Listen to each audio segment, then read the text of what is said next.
Fala, galerinha que se liga em matemática. Eu sou a Débora e eu sou estudante da PUC, curso Matemática, e estou fazendo a disciplina de estágio do ensino fundamental.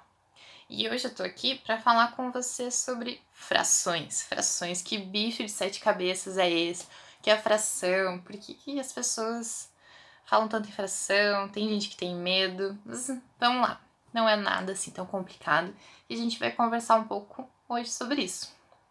Normalmente as pessoas, quando vão ensinar, elas falam em pizza.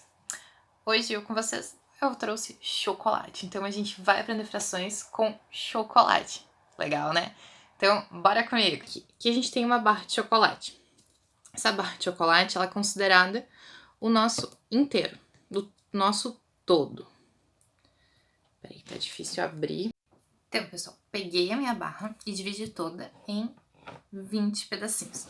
Vamos imaginar que são 20 pedacinhos iguais, tá? Por favor. Sem aquela briga de, mas eu tô vendo que tem um que é um pouquinho menor que o outro. Não tem importância. Pra gente entender, vamos imaginar que são 20 pedacinhos iguaizinhos. Então agora, pense comigo, como é que eu faço se eu quiser pegar 4? Eu quero comer 4 desses pedacinhos, então vou separar 4. Como que eu represento esses 4 pedacinhos do meu todo, que são 20? Em fração, eu represento assim, 4 sobre 20. Vamos agora seguir falando sobre frações.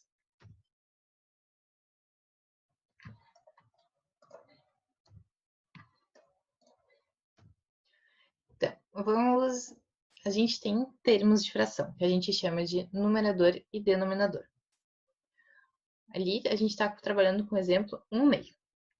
Então, o numerador é o de cima. A gente chama ele sempre de numerador.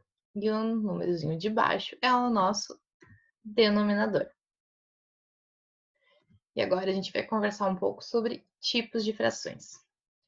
A primeira que a gente vai ver é a fração própria. O que é uma fração própria? Uma fração própria é quando o numerador é menor que o denominador. Lembra que o numerador é o número de cima e o denominador é o número de baixo. Então, o numerador precisa ser menor. Vamos ver alguns exemplos. 5/7. Eu peguei, lembra da minha barra de chocolate? Se eu tivesse só 7 pedaços e pegasse 5, essa seria uma representação 5/7. Então, esse é um exemplo de fração própria. 3/10 também. Posso pegar 3 partes de algo que está dividido por 10. E 4/20 também é um exemplo de fração própria. Agora a gente vamos falar sobre a fração imprópria. O numerador, que é o número de cima, é maior do que o denominador. Então, a gente tem uma divisão ali. A gente tem a fração imprópria aparente e a fração imprópria não aparente. Então, vamos falar primeiro sobre a fração aparente, essa daqui. A fração aparente, eu consigo dividir o numerador pelo denominador de forma exata. Como assim? Tem aqui um exemplo, é o 9/3. 9 dividido 9/3. Tem como dividir 9 por 3? 9, tem como pegar 9 pedaços. 9. Vamos pensar no nosso chocolate. Tem como pegar 9 pedacinhos e dividir por 3 pessoas, sem que ninguém fique com menos ou com mais? Tenho, né? Cada pessoa vai ficar com 3 pedacinhos.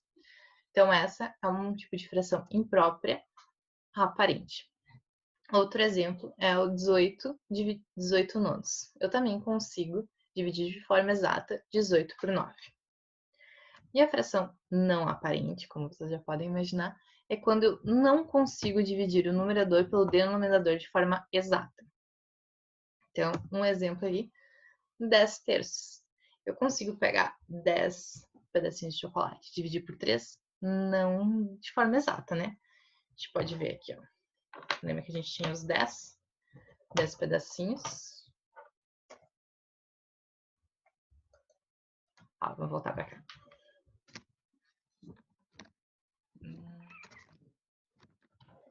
Vamos pegar aqui, ó. 1, 2, 3, 4, 5, 6, 7, 8, 9, 10. Tá.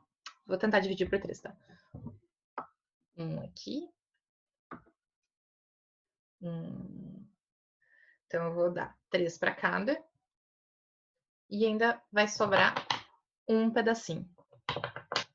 Como eu não consigo dividir de forma exata esse um pedacinho, então ela é uma fração imprópria, não aparente.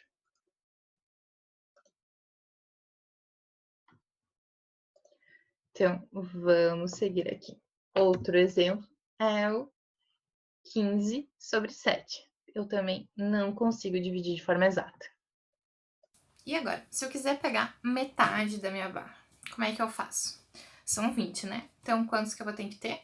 Eu vou ter que ter 10 pedacinhos. Eu já tenho 4 aqui, 5, 6, 7, 8, 9, 10. Ficou 10 aqui. Vou comer esses todos, vou comer a metade. Como que a gente representa a metade? 10 sobre 20. Ó, tô aqui com 10 sobre 20. Então, agora a gente entra um pouco no assunto de frações equivalentes. Isso aqui eu posso escrever de alguma outra forma? Acho que eu posso, né? Vamos pensar. Se eu dividir tanto em cima quanto embaixo por 2, quanto que fica? Vamos lá. Vai ficar 5 sobre 10. Então, 5 sobre 10 é uma fração equivalente à fração 10 sobre 20. Que elas representam exatamente a mesma quantidade que a gente tem separado aqui.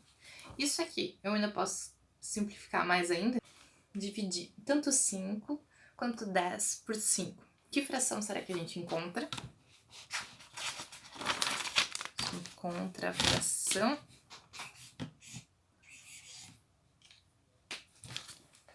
1/2, que é exatamente a metade do nosso inteiro. Então, vamos dar uma olhadinha nos slides agora?